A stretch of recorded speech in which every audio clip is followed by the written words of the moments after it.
religious conflict is really the impunity of the power. It is the impunity of the power. And most of this reflects in occupying people's land, property, business, money. And this is not because they are a member of one community or another. Some people think they are too powerful, too influential. It's more a question of rule of law, enforcement, institutional weaknesses rather than religious incidents. There have been questions of occupation of Hindu land by some people. The largest of that happened, our elder brother, Mr. Sultan Mahmud, is here, near his district, old district, between Barisal and Pirojpur. In fact, government sent in land surveyors, had all the land surveyed again to ensure that the rightful owners of the land, their property was restored to them. So we have been very proactive to make sure that these things don't happen. Conflicts occur between Muslims and Muslims, and sometimes between Muslims and Hindus, sometimes between Hindus and Hindus. But this is not to do with religion or religious intolerance or discrimination. If you were to ask me what is the problem with Islam in Bangladesh, the problem lies with, as you know, there's a global, worldwide religious fundamentalism in almost every society in the world. And sadly, some of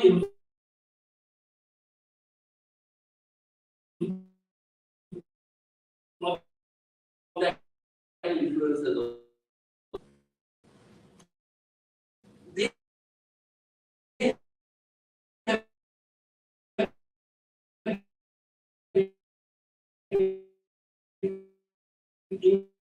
influenced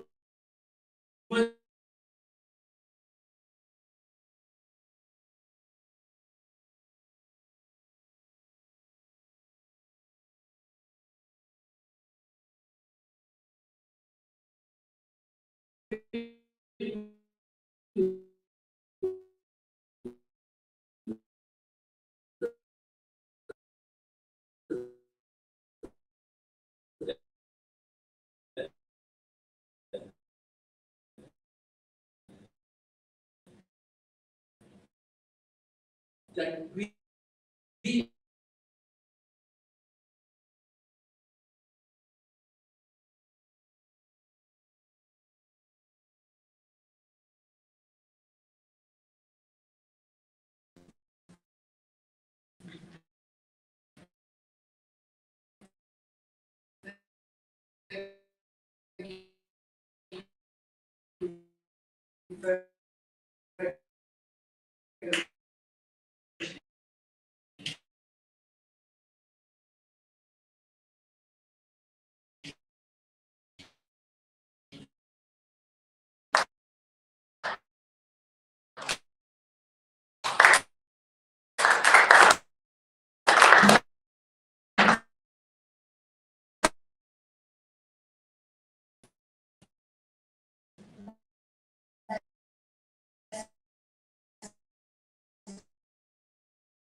evidence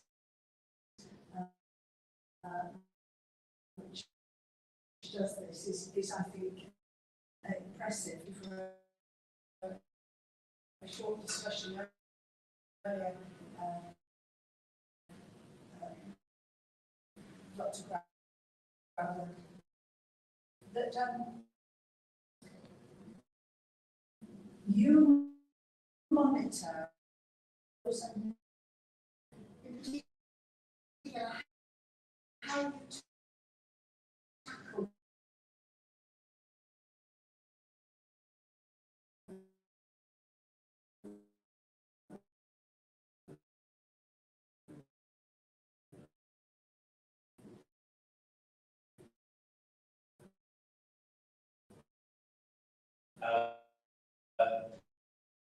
They are not brought to our office. As I said, we take it, we do it proactively and so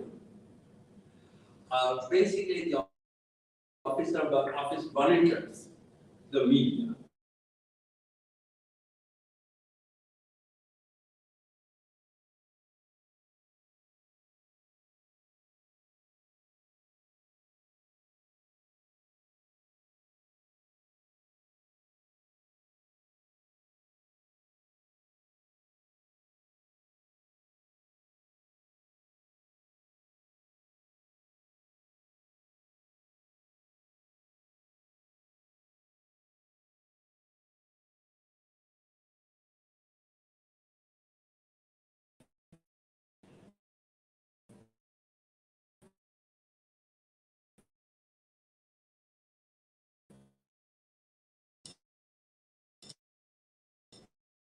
At the end of the day, it is another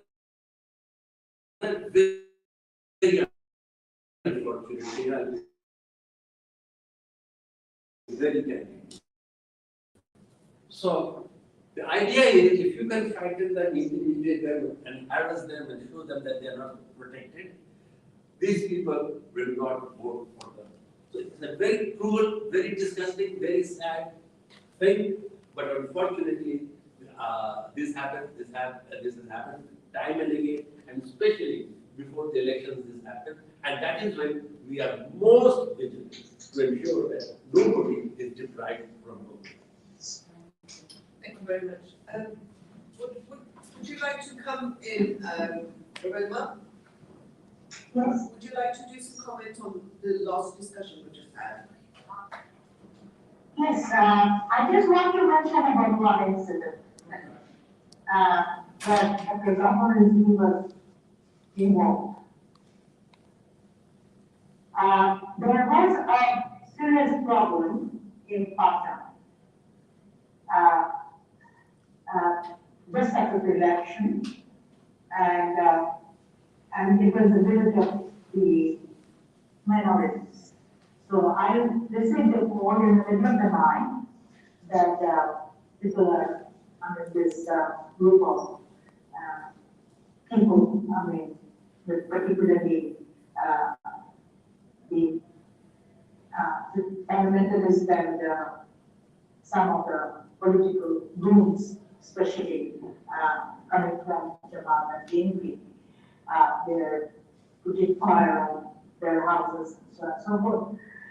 So I immediately, in the middle of the night, I had that kind of liberty to call Dr. Rizvi.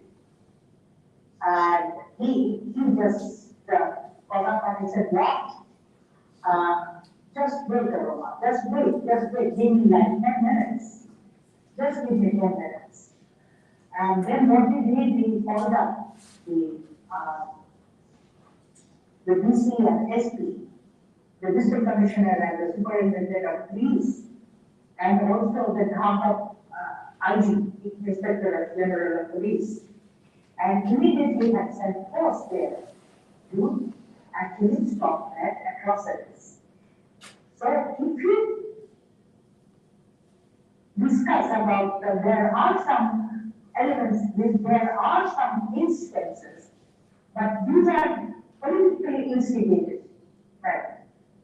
these are absolutely politically instigated because religion has been taken as a political tool and a weapon.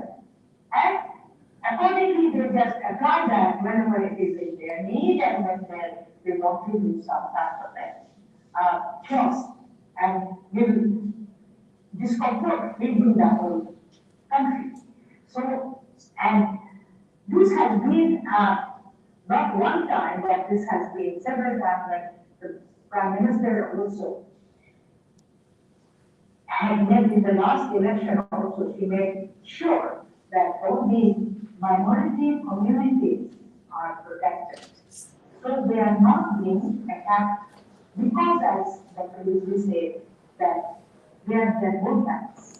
Because they are very simple people, they are marginalized people, they have been deeply involved from the movement of the 70s, 69 and 70s, and they feel very strong affiliation with our League, and particularly with the father of the nation, who is out and out as a secular person, and as Dr. Lucy mentioned, that we do not have any problem with it. Other communities, different ethnic minority and the majority is what if you say whatever. I mean, it's not majority, it's the Muslim community, the Hindu, the Buddhists, the Christians. We're in harmony, it's still in harmony. Thank you very much. This is all. Thank you so very much. I'm going to open it up for some more questions. Is there anyone else who'd like to pose a question?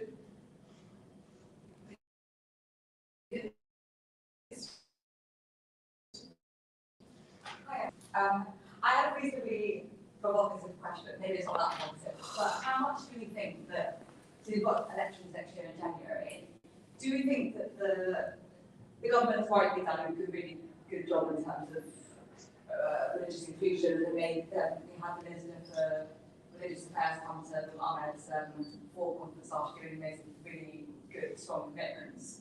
But how far do we believe in, do we think there's a risk in the lead up to January next year that is there a risk that the government is going to exaggerate the Islamic threats in Bangladesh for political purposes? But I think you have the time. Should we take you more I think this is quite a separate question. And thank you. Thank you, Lisa. I'm grateful for that. It is the opposite. Whenever the religious card is played, that card goes against Bangladesh of the government. Recently, we are supposed to be pro-Hindu, pro-India, and all that. So we are not. Where there is a danger, and nobody can rule that out. We have a population of 170 million, spread over 85 to 90,000 villages. And the minority voter turnout is higher than the majority community. The statistic, you can check it out. And so there may be a temptation against the opponents of the government. Can we somehow hinder this?